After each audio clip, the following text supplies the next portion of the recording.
গরমের মধ্যেই দেশের বিভিন্ন স্থানে লোডশেডিং, গ্রামাঞ্চলে 14 থেকে 15 ঘন্টা থাকছে না বিদ্যুৎ। অতিষ্ঠ জনজীবন, শিল্পাঞ্চলে ব্যাহত উৎপাদন, পরিস্থিতি মোকাবিলায় সচেষ্ট সরকার। একবার না 8-9 বার কারেন্ট চলে যেতে। এমনি ভাদ্র মাস প্রচন্ড গরম, তারপরে লোডশেডিং। বাসায় যাচ্ছি সারাদিন পরে, বাসায় যেয়ে ঢুকেও কারেন্ট পাচ্ছি না। লেখাপড়া তো হয়ই না, লোডশেডিং এর কারণে আসি মনে করেন বসে থাকা লাগে। কাজ যদি তুলে দিতে না পারি তা মাঝখানে তো লাভ হচ্ছে না। বিদ্যুতের জ্বালানির ব্যাপারে আলাদাভাবে যে প্রপোজালগুলো আসছে আমাদের কাছে, ইভেন এলএনজি ইম্পোর্ট বা অন্যান্য জ্বালানি, সেগুলো আমরা কোনো ব্যাপারে এগুলো আটকাচ্ছি না। বিদ্যুৎ কেন্দ্রের জন্য বাঁশখালীতে বিপুল জমি লোপাটে সালমের, বাড়তি জমি অধিগ্রহণে শত শত কোটি টাকার দুর্নীতি, সরকারি প্ল্যান্টেও দ্বিগুণ ব্যয় ধরার অভিযোগ। তার নিজস্ব একটা কিছু কাজ হবে যেটা সে এমনি দখল করতে পারবে না, কিন্তু পাওয়ার স্টেশনের নামে সেটা দখল করতে পারতেছে। প্রকল্পগুলিকে বিবেচনাই করা হয়েছে যে নিজেদের এর সাথে যারা জড়িত তাদের নিজেদের সম্পদ বিকাশের একটা সুযোগ। দেখছিলেন প্রধান শিরোনাম, দুপুরের সময় সঙ্গে আছে আমি ইমদাদুল হক। এবার অন্যান্য শীর্ষ সংবাদ। আসলে শিল্পাঞ্চলে খুলেছে সব পোশাক কারখানা, কাজে যোগ দিয়েছেন শ্রমিকরা। বিদেশি অর্ডার অন্য দেশের হাতে তুলে দিতেই অস্থিতিশীল করছে একটি মহল, দাবি বিকেএমইএর। ঢাকা দিল্লি দ্বিপাক্ষিক সম্পর্ক এগিয়ে নেবে মোদী সরকার, ভারতের সহযোগিতায় চলমান কোনো প্রকল্প বন্ধ হবে না, অর্থ উপদেষ্টার সঙ্গে সাক্ষাতের পর হাই কমিশনার। আবেদনের 7 বছর পর রাজনৈতিক দল হিসেবে নিবন্ধন পাচ্ছে গণসংহতি আন্দোলন। আইনি জটিলতা কেটে যাওয়ায় বাধা নেই দল গঠনে, জানালেন আইনজীবী।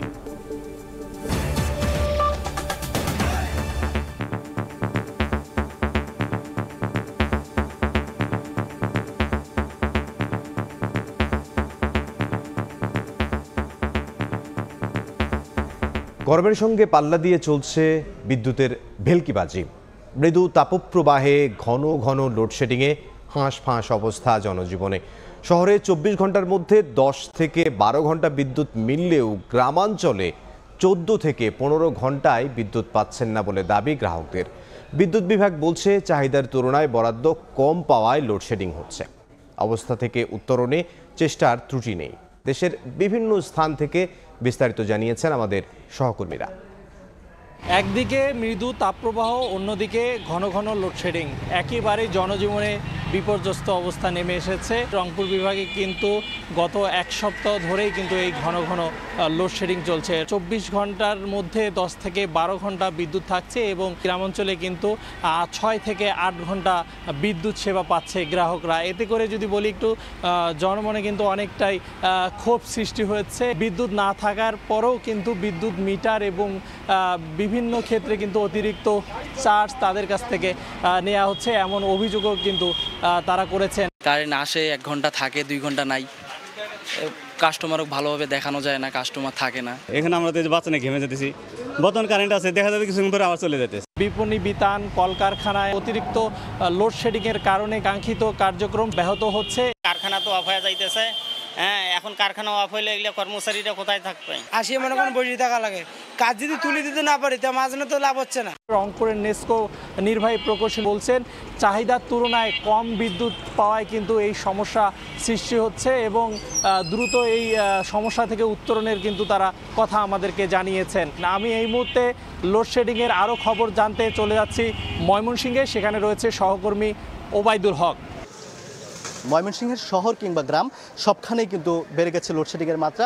ময়মনসিংহ শহরে তুলনামূলক কম লোডশেডিং হলেও গ্রামে কিন্তু এর চিত্র ভয়াবহ। শহরে 6 থেকে 7 ঘন্টা লোডশেডিং হলেও গ্রামে কিন্তু এই মাত্রা কিন্তু 16 থেকে 18 ঘন্টা পর্যন্ত লোডশেডিং হয়ে থাকে, যার কারণে সাধারণ মানুষ কিন্তু বেশ বিপাকে রয়েছেন এবং ব্যবসায়ী থেকে শুরু করে শিক্ষার্থী সবাই কিন্তু এই দুর্ভোগ পোহাতে হচ্ছে। 24 ঘন্টার মধ্যে 4 থেকে 5 বার লোডশেডিং হয়। 1 ঘন্টা যদি বিদ্যুৎ দিচ্ছে প্রায় 1.5 ঘন্টা 2 ঘন্টা থাকছে না। আমাদের পরীক্ষা সামনে, এখন পরীক্ষার জন্য আমরা ভালো করে পড়ালেখা করতে পারতেছি না।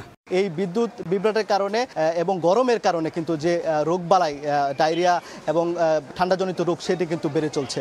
সব মিলিয়ে ময়মনসিংহের লোডশেডিংয়ের পরিস্থিতি কিন্তু ক্রমেই ভয়াবহের দিকে যাচ্ছে। যে চাহিদা, সেই চাহিদার অর্ধেকও কিন্তু পূরণ করতে পারছে না। আমরা এখন চলে যাব খুলনায়, সেখানে পরিস্থিতি জানাবেন আমাদের সহকর্মী আব্দুল্লাহ মামুন রুবেল।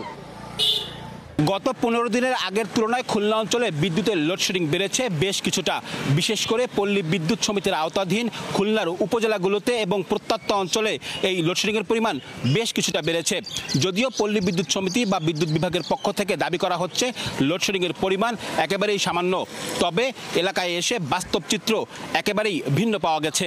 এখানকার স্থানীয়রা অভিযোগ করছেন গড়ে প্রতিদিন 3 থেকে 4 বার বিদ্যুৎ থাকছে না এবং প্রতিবার 30 মিনিট থেকে সর্বোচ্চ 1 ঘন্টা পর্যন্ত বিদ্যুৎ বন্ধ থাকছে। বিদ্যুৎ একটু ঘন ঘন যায় আর কি, যার কারণে মনে করেন যে মানুষের এখন এই তাপমাত্রার কারণে অনেক অসুবিধা হচ্ছে। এই ছিল আমার কাছে খুলনা থেকে বিদ্যুৎ পরিস্থিতি নিয়ে সবশেষ। আমরা এখন একটু যাব সিলেটে, সেখানকার বিদ্যুৎ পরিস্থিতির খবর জানাবেন সহকর্মী অপু বণিক। ভাদ্র মাসের তীব্র গরমে অতিষ্ঠ যখন জনজীবন, ঠিক তখনই কিন্তু লোডশেডিংয়ে একদম অসহায় জীবনযাপন করছেন সিলেট অঞ্চলের মানুষজন। দিনের 1/3 সময় লোডশেডিং দিতে হচ্ছে এবং বিদ্যুৎ চাহিদার তুলনায় কম সরবরাহ করার কারণে কিন্তু এমনটি করতে হচ্ছে। বিশেষ করে শিল্পাঞ্চলে নিরবিচ্ছিন্ন বিদ্যুৎ সরবরাহ করার চেষ্টা করা হচ্ছে যাতে করে ক্ষতির দিকটা যাতে কমিয়ে নিয়ে আসা যায়। এই কারণে বাণিজ্যিক এবং আবাসিক পর্যায়ে কিন্তু লোডশেডিং এর চাপটা কিন্তু আগের চাইতে অনেকটাই বেড়ে গিয়েছে। প্রতিদিন দেখা গেছে আপনার 9 থেকে 10 ঘন্টা বিদ্যুৎ লোডশেডিং হয়। ছাত্রদের লেখাপড়ার সহ লেখাপড়া তো হয়ই না লোডশেডিং এর কারণে, যে গরমে পড়ছে গরমে থাকা যায় না।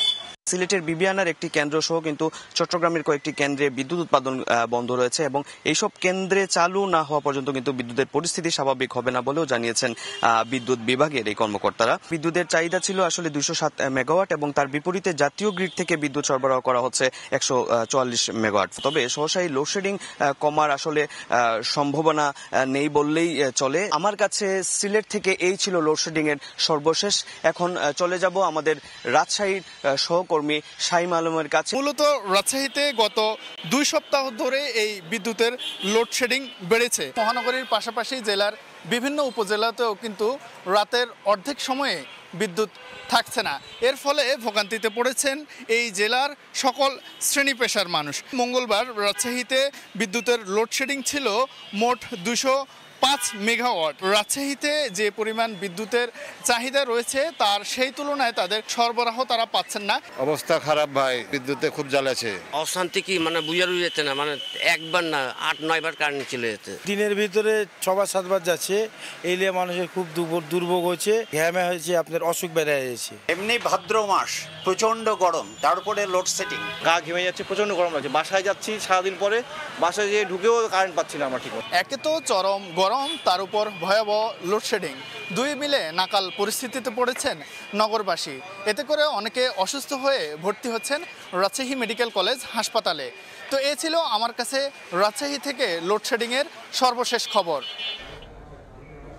দেশের বিদ্যুৎ পরিস্থিতি স্বাভাবিক হতে সময় লাগবে, যদিও অগ্রাধিকার দেয়া হচ্ছে জ্বালানি আমদানিতে। সচিবালয়ে সরকারি ক্রয় সংক্রান্ত উপদেষ্টা পরিষদের সভা শেষে একথা বলেন অর্থ উপদেষ্টা। বলেন, ছাত্র জনতার গণ অভ্যুত্থানে শহীদদের স্মরণে 14 সেপ্টেম্বর স্মরণ সভা করবে অন্তর্বর্তী সরকার, যেখানে ব্যয় ধরা হয়েছে 5 কোটি টাকা। আর দেশি বিদেশি অতিথি কারা থাকবেন তা তথ্য উপদেষ্টা ঠিক করবেন বলেও জানান ডক্টর সালেউদ্দিন আহমেদ। বৈষম্য বিরোধী আন্দোলনে যারা শহীদ হয়েছে তাদের স্মরণ সভা হবে।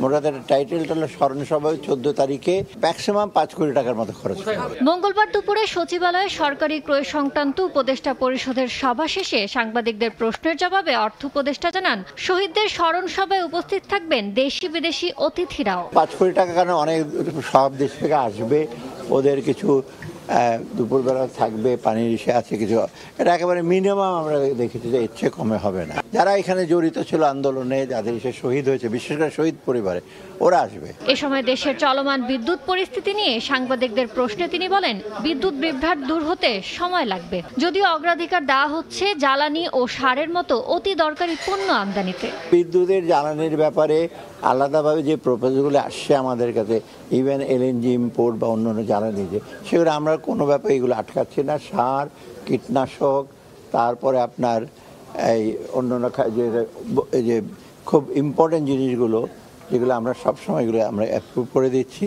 পরিস্থিতি বুঝে অর্থ ব্যয় করার কথাও জানান অর্থ উপদেষ্টা। ইয়ানুর শিফাত, সময় সংবাদ, ঢাকা। জুলাই আগস্টের গণহত্যার ঘটনায় যে কেউ তথ্য জানাতে পারবেন আন্তর্জাতিক অপরাধ ট্রাইব্যুনালে। এজন্য খোলা হয়েছে ডেস্ক। এদিকে রেসিডেন্সিয়াল শিক্ষার্থী ফারহান ফায়াজ হত্যায় শোকস্তব্ধ ছোট ফারিন। বাবা মায়ের সঙ্গে আন্তর্জাতিক অপরাধ ট্রাইব্যুনালে এসে বিচার চাইলেন ভাই হত্যার, কাঁদলেন বাবাও। এ ঘটনায় আসামি করা হয়েছে শেখ হাসিনা, ওবায়দুল কাদের সহ 34 জনকে। এমন জীবন গড়ো যেন মৃত্যুর পরও মানুষ তোমাকে মনে রাখে। সামাজিক মাধ্যমে দেয়া শেষ স্ট্যাটাসে লিখেছিলেন রেসিডেন্সিয়াল স্কুল অ্যান্ড কলেজের একাদশ শ্রেণীর শিক্ষার্থী ফারহান ফায়াজ। 18 জুলাই বৈষম্য বিরোধী ছাত্র আন্দোলনে পুলিশের গুলিতে লুটিয়ে পড়ে সে। হাসপাতালে নেওয়া হয় মৃত অবস্থায়। ছেলের এমন মর্মান্তিক মৃত্যুতে দিশেহারা ফায়াজের পরিবার। মঙ্গলবার আন্তর্জাতিক অপরাধ ট্রাইব্যুনালের তদন্ত সংস্থায় বিচার চেয়ে আবেদন করেন বাবা। একমাত্র ছেলেকে হত্যায় জড়িতদের চান সর্বোচ্চ শাস্তি। একমাত্র ছেলের হত্যার বিচারের জন্য আমি আদালতের শরণাপন্ন হয়েছি। আমি আমার একমাত্র ছেলেকে হারিয়ে আমার ফ্যামিলি পুরো আমরা এমন ব্যথা ব্যথিত। পিতার কাঁধে ছেলের লাশ, এর চেয়ে ভারী বস্তু পৃথিবীতে আর কিছু নাই। ভাই হত্যার বিচার চাইতে আসে ছোট্ট সাইমা ইসলাম ফারিন। সে জানায় ভাই হারিয়ে উলটপালট হয়ে গেছে তার জীবন। আদালতে এসেছি আমার পরিবারের সাথে। আমি চাই যে আমার ভাইয়ের যেন উপযুক্ত বিচার হয়, এই জিনিসটা যেন ঝুলে না থাকে, উপযুক্ত যেন বিচার হয়, এর জন্য আমি এসেছি।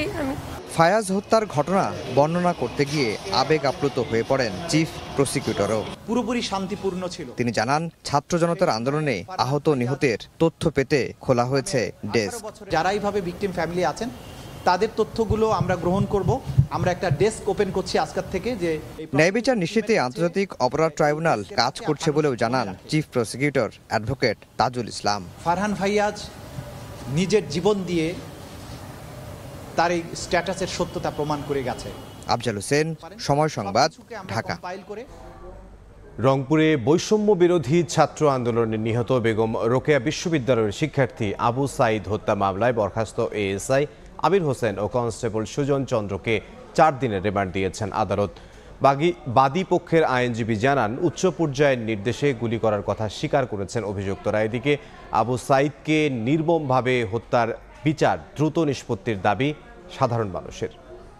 ঢাকা দিল্লি দ্বিপাক্ষিক সম্পর্ক এগিয়ে নেবে মোদী সরকার, কথা জানিয়েছেন ভারতীয় হাই কমিশনার প্রণয় কুমার ভার্মা। অর্থ উপদেষ্টার সঙ্গে সাক্ষাতের পর তিনি আরও বলেন, ভারতের সহযোগিতায় চলমান কোনো প্রকল্প বন্ধ হবে না। আর অর্থ উপদেষ্টা ডক্টর সালেউদ্দিন আহমেদ জানালেন, বিজ্ঞান প্রযুক্তি সহ বেশ কয়েকটি বড় প্রকল্পে বিনিয়োগের আগ্রহ দেখিয়েছে ভারত। অর্থ উপদেষ্টা হিসেবে দায়িত্ব নেওয়ার পর ডক্টর সালেউদ্দিন আহমেদের সঙ্গে প্রথমবারের মতো সৌজন্য সাক্ষাৎ করলেন ভারতীয় হাই কমিশনার প্রণয় কুমার ভার্মা। মঙ্গলবার সকালে সচিবালয়ে অর্থ উপদেষ্টার সঙ্গে দেখা করেন তিনি। নিজ দফতরে দুই দেশের দ্বিপাক্ষিক নানা ইস্যুতে প্রায় 40 মিনিটের আলোচনা শেষে অর্থ উপদেষ্টা জানান, বাংলাদেশের সঙ্গে কূটনৈতিক ও অর্থনৈতিক সম্পর্ক আরও জোরদার করতে চায় ভারত। বিনিয়োগ বাড়াতে চায় বিজ্ঞান প্রযুক্তি সহ বেশ কয়েকটি খাতের বড় প্রকল্পে। Looking forward to future cooperation, enhanced cooperation. Already the projects they had are the big projects, and we'll continue that. Those are not small projects, not tidbits. And the one we'll take, they will also be good projects. As I told you, this will be very beneficial for their country and our country. পরে সাংবাদিকদের প্রশ্নের জবাবে high commissioner প্রণয় কুমার ভার্মা জানান, ভারতের সঙ্গে চলমান বাংলাদেশের সব প্রকল্প আগের মতোই বহাল থাকবে। আশুগঞ্জ ও আখাউড়া সড়কের মতো কিছু প্রকল্পের ঠিকাদার ভারতে চলে গেলেও দ্রুত ফিরে আসবে ও কাজ শুরু করবে বলে আশ্বস্ত করেন তিনি। Our development cooperation projects, many of them, as he mentioned, are important big projects which have been identified by Bangladesh for their own benefit, and we are happy to take them forward. প্রকল্প বাস্তবায়নে ভারত থেকে বাংলাদেশের ঋণের অর্থ ছাড়ে কোনো সমস্যা হবে না বলেও জানান হাই কমিশনার। ইয়ানুর শিফাত, সময় সংবাদ, ঢাকা। ভবিষ্যতে সীমান্ত হত্যাকাণ্ড যেন না ঘটে সে বিষয়ে সংশ্লিষ্টদের নির্দেশ দেওয়া হয়েছে বলে জানিয়েছেন স্বরাষ্ট্র উপদেষ্টা। দুপুরে সচিবালয়ে দুর্গাপূজা নিয়ে সনাতন ধর্মাবলম্বীদের নেতাদের সঙ্গে বৈঠকে তিনি একথা বলেন। আসন্ন দুর্গাপূজা নির্বিঘ্নে উদযাপনের লক্ষ্যে নিরাপত্তা ব্যবস্থা জোরদার করা হবে বলেও জানান উপদেষ্টা। পূজা যেন বিঘ্নিতভাবে এখন দুষ্কৃতিকে গেলে অশুভ তৎপরতা রোধে ব্যবস্থা গ্রহণ, তারপরে আমরা গেছে দুর্ঘটনা রোধে ব্যবস্থা গ্রহণ ও উদ্ধার কার্যক্রম গ্রহণ। তারপরে আমরা আরো একটা ডিসিশন নিয়েছি, পূজা মণ্ডপে আগত শিশু নারী দর্শনার্থীদের নিরাপত্তা নিশ্চিতকরণ। তারপরে আমরা আরেকটা ডিসিশন নিয়েছি বিদ্যুৎ সরবরাহ নিরবিচ্ছিন্ন রাখা। তারপরে সবচেয়ে ইম্পর্টেন্ট ডিসিশন নেওয়া হয়েছে স্বেচ্ছাসেবক নিয়োগ করা। এবারকার স্বেচ্ছাসেবক নিয়োগটা একটা ডিফারেন্ট হবে। স্বেচ্ছাসেবক বাংলাদেশের যে কোনো নাগরিকের থেকে নিয়োগ করা হবে। নির্বাচন কমিশন হাইকোর্টের রায়ের বিরুদ্ধে আপিল তুলে নেয় রাজনৈতিক দল হিসেবে গণসংহতি আন্দোলনকে নিবন্ধন দিতে কোনো আইনি বাধা নেই। সকালে সুপ্রিম কোর্ট প্রাঙ্গণে কথা জানান দলটির আইনজীবী ব্যারিস্টার জ্যোতির্ময় বড়ুয়া। এ সময় গণসংহতি আন্দোলনের প্রধান সমন্বয়ক জুনায়েদ সাকি বলেন, হাইকোর্টের রায় থাকা সত্ত্বেও এতদিন নিবন্ধন না দেওয়ার পেছনে আওয়ামী লীগ সরকারের অসৎ উদ্দেশ্য ছিল। নিবন্ধন পেতে 2017 সালের 31 ডিসেম্বর ইসিতে আবেদন করে গণসংহতি আন্দোলন, কিন্তু নিবন্ধন না দিয়ে দলটির পক্ষে করা আবেদন খারিজ করে দেয় কমিশন। এরপর 2018 সালের 23 সেপ্টেম্বর রাজনৈতিক দল হিসেবে গণসংহতি আন্দোলনের নিবন্ধন আবেদন খারিজ করার সিদ্ধান্ত প্রত্যাহার করতে ইসিকে আইনি নোটিশ পাঠানো হয়। এরই পরিপ্রেক্ষিতে গণসংহতি আন্দোলনের নিবন্ধন চেয়ে হাইকোর্টে রিট করেন সাকি। হাইকোর্টের পক্ষে রায় দিলেও আপিলের সিদ্ধান্তের কারণে এতদিন ঝুলেছিল নিবন্ধন। লিখিত কপি পাওয়ার 30 দিনের মধ্যে গণসংহতি আন্দোলনকে নিবন্ধন দিতে হবে, কিন্তু সেই লিখিত কপি তারা পেলেন, মাস গেল, বছর গেল, তারা সেই রায় কার্যকর করেননি। গতকালকে নির্বাচন কমিশন আপিল বিভাগের সংশ্লিষ্ট শাখায় একটি এফিডেভিট দাখিল করেছেন, যেখানে তারা তাদের সুস্পষ্ট মতামত ব্যক্ত করে বলেছেন যে তারা এই আপিল মামলাটি আর পরিচালনা করতে আগ্রহী নন। সেক্ষেত্রে 2019-এ হাইকোর্ট বিভাগ যে রায়টি দিয়েছিলেন সেই রায়ের পরিপ্রেক্ষিতে নির্বাচন কমিশন এখন গণসংহতি আন্দোলনকে রাজনৈতিক দল হিসেবে নিবন্ধন দেওয়ার ক্ষেত্রে আর কোনো রকমের আইনগত বাধা রইল না। গণ অধিকার পরিষদের নেতাকর্মীদের উপর বিএনপি হামলা করে আওয়ামী লীগের মতো দখলদারিত্ব কায়েম করছে বলে অভিযোগ করেছেন সংগঠনের সভাপতি নুরুল হক নূর। সকালে ফিলিস্তিনের রাষ্ট্রদূতের আমন্ত্রণে বৈঠক শেষে সাংবাদিকদের এ কথা বলেন তিনি। জানান, রাষ্ট্র সংস্কারের জন্য অন্তত 2 বছর সময় দেওয়া উচিত অন্তর্বর্তী সরকারকে। বিএনপির তৃণমূল পর্যায়ের নেতাকর্মীদের কাছে আমাদের নেতাকর্মীরা যে আচরণ এবং নিগ্রহের শিকার হচ্ছে সেটা কিন্তু অত্যন্ত উদ্বেগের। ব্রাহ্মণবাড়িয়াতে আমাদের নেতাদের পোস্টার ব্যানার ছিঁড়ে ফেলেছে, আমাদের নেতাদের উপরে হামলা করা হয়েছে। এখনই যদি বিএনপির নেতৃবৃন্দের তৃণমূল পর্যায়ে এই আচরণ হয়, তাহলে সামনে কি আচরণ হবে সেটিও তো আমাদের বিবেচনা করতে হবে। যদি আমরা বিএনপির শীর্ষ নেতৃবৃন্দকে এটি পর্যায়ক্রমে জানিয়েছি, আমজনতা বলছে যে সংস্কারের জন্য যতদিন প্রয়োজন সরকার ততদিন থাকবে, আমরা ততদিন সমর্থন দেব। ইতিমধ্যেই সম্পাদক পরিষদ সহ বিভিন্ন ব্যক্তিরা বলছে অন্তত 2 বছর তাদের থাকা দরকার। শেখ হাসিনাকে ফিরিয়ে আনলে গোটা জাতি কৃতদাসী পরিণত হবে বলে মন্তব্য করেছেন বিএনপির সিনিয়র যুগ্ম মহাসচিব অ্যাডভোকেট রুহুল কবির রিজভী। দুপুরে যাত্রাবাড়ির মাতুয়াইলে জুলাই বিপ্লবে শহীদদের পরিবারের মাঝে অনুদান প্রদান অনুষ্ঠানে কথা বলেন তিনি। স্বৈরাচারের দোসররা আবারও যেন মাথা চাড়া দিতে না পারে সে বিষয়ে প্রধান উপদেষ্টাকে সজাগ থাকার আহ্বানও জানান রিজভী। শিশু কিশোর ছাত্রছাত্রীদের রক্ত নিতে যে মহিলাটি দ্বিধা করেনি, শ্রমজীবী রিক্সা চালক ভাইদেরকে হত্যা করতে যার হৃদয় কাঁপে না, তারা হয় দেশের প্রধানমন্ত্রী। জনগণের দাবির মুখে একটি ভয়ঙ্কর দুর্বিনীত একজন মহিলা ফেরাউনের পদত্যাগের পরে যে স্বস্তির বাতাসটা বইছে, এটা নিশ্চিত করতে হবে অন্তর্বর্তীকালীন সরকার। ছাত্র জনতার আন্দোলনের মধ্য দিয়ে বিদায় হয়েছে ফ্যাসিস্ট সরকারের। এই অর্জনকে বিফল হতে দেয়া যাবে না বলে মন্তব্য করেছেন এলডিপির সভাপতি কর্নেল অবসরপ্রাপ্ত অলি আহমেদ। সকালে রাজধানীর মগবাজারে দলটির কেন্দ্রীয় কার্যালয়ে সংবাদ সম্মেলনে কথা বলেন তিনি। এ সময় আইন শৃঙ্খলার উন্নতি ঘটাতে ও চাঁদাবাজদের বিরুদ্ধে ব্যবস্থা নিতে অন্তর্বর্তী সরকারের প্রতি আহ্বান জানান তিনি।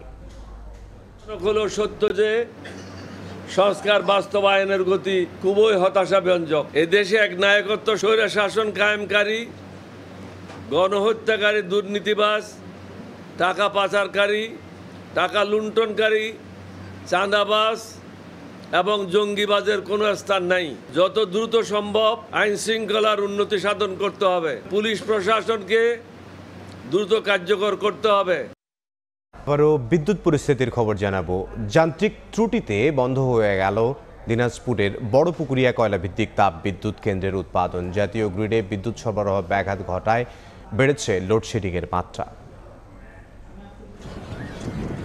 দুদিন আগেও সচল ছিল দিনাজপুরের বড়পুকুরিয়া কয়লাভিত্তিক তাপবিদ্যুৎ কেন্দ্রের তৃতীয় ইউনিটটি। প্রতিদিন উৎপাদন হতো 200 মেগাওয়াট বিদ্যুৎ, যা জাতীয় গ্রিডেও সরবরাহ করা হচ্ছিল।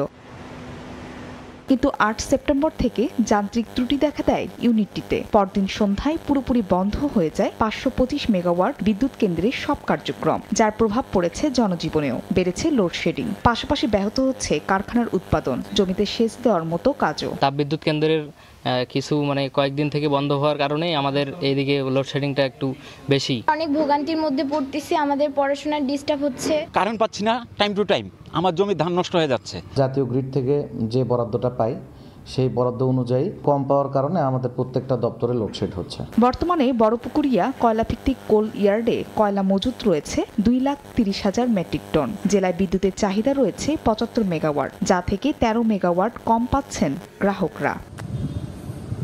সময় সংবাদ, দিনাজপুর।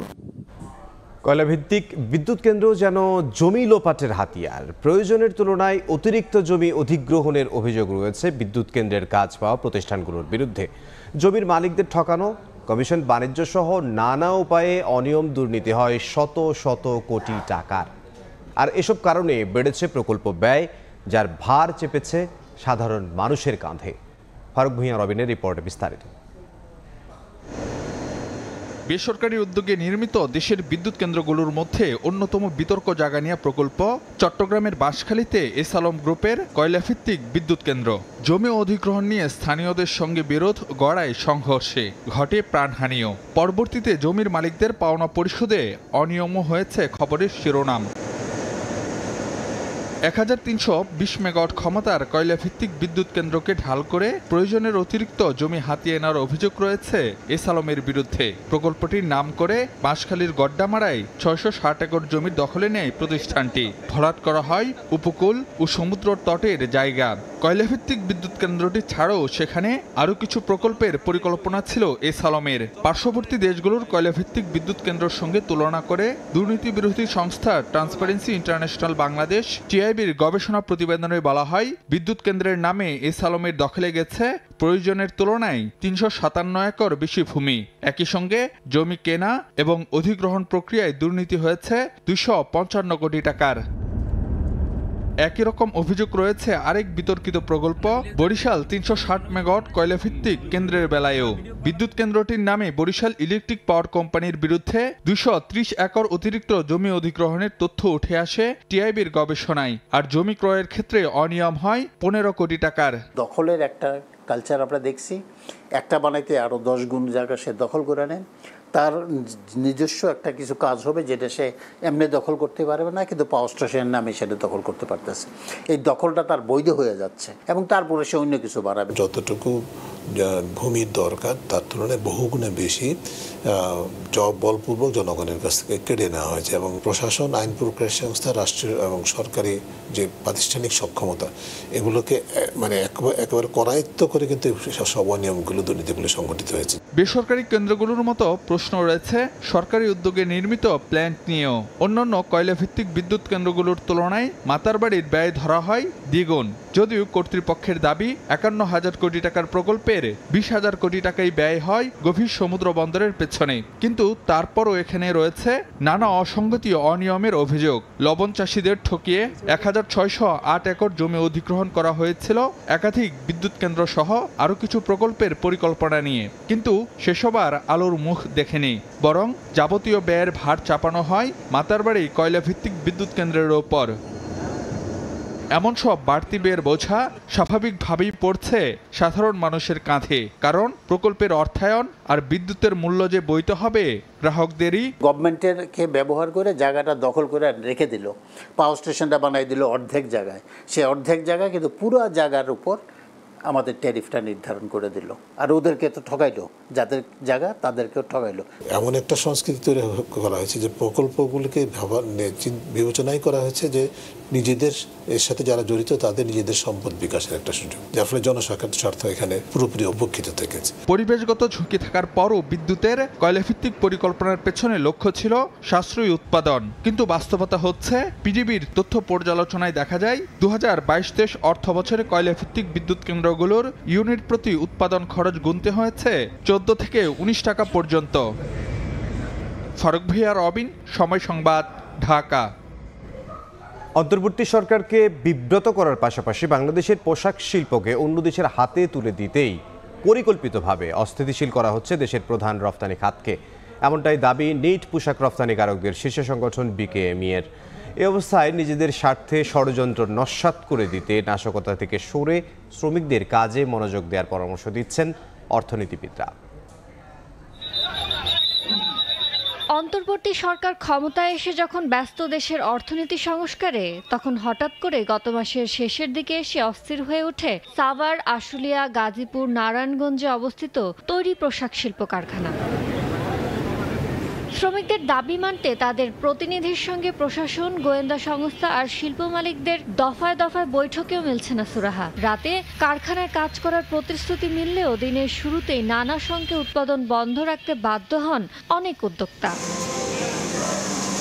নিট পোশাক শিল্প মালিকদের শীর্ষ সংগঠন বিকেএমএ বলছে, বাংলাদেশের পোশাক শিল্পকে ধ্বংস করতে তৈরি হচ্ছে এমন অস্থিরতা। দাবি তো রাজপথে হইতে পারে না, আর সরকারের মাত্র 1 মাস, তাদেরকেও তো বসে একটা সময় নিতে হবে, সবকিছু সেট করতে হবে, এরপরে না সরকার অ্যাকশনে যাবে বা কি করবে সেটা সিদ্ধান্ত নিবে।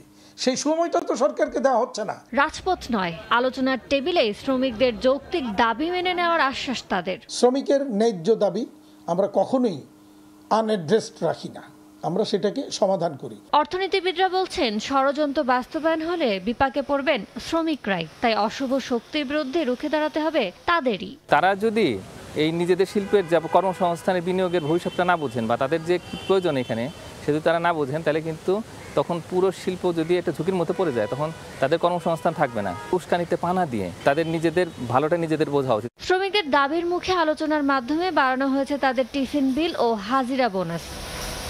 ইয়ানুর শিফাত, সময় সংবাদ, ঢাকা। মিয়ানমারের রাখাইনে সংঘাত অব্যাহত থাকায় সীমান্তের বিভিন্ন পয়েন্ট দিয়ে বাংলাদেশে ঢুকে পড়ছে রোহিঙ্গারা। বিস্তারিত জানবো উখিয়ার এপিবিএন কার্যালয়ের সামনে আছেন সহকর্মী সুজাউদ্দিন রুবেল। সরাসরি যাচ্ছি তার কাছে।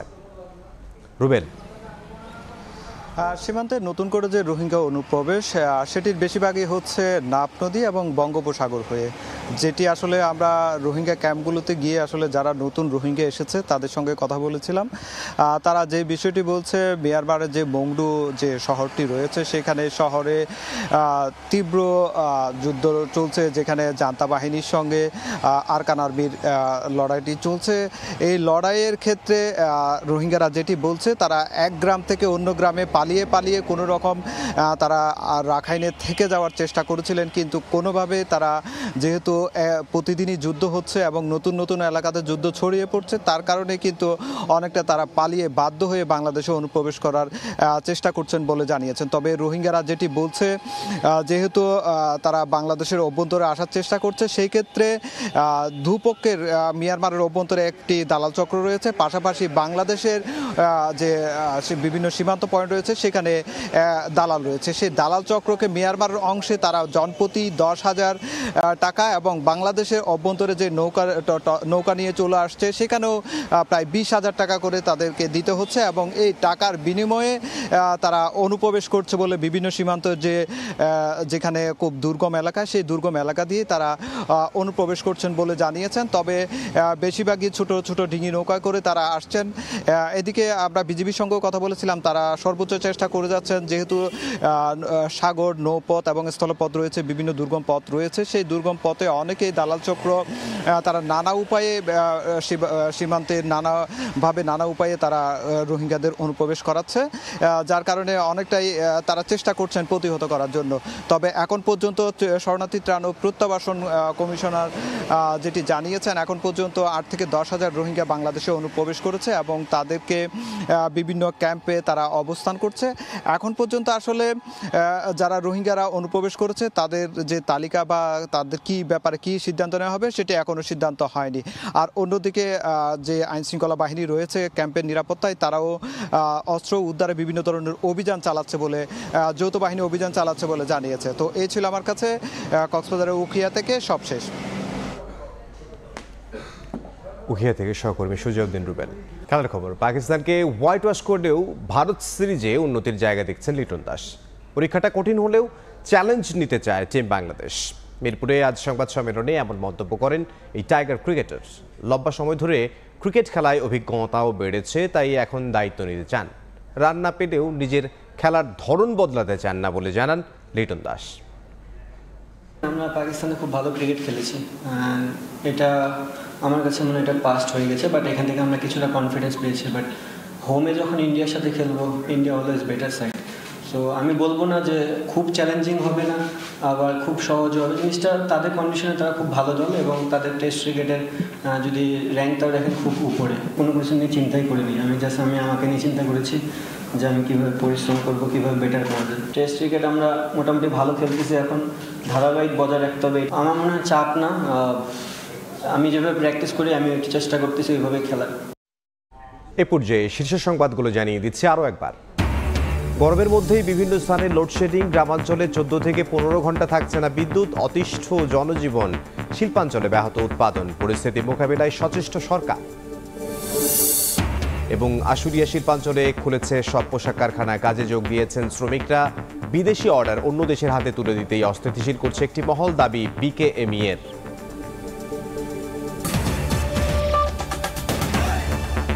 এই ছিল দুপুরের সময়, সঙ্গে থাকুন সময়ের।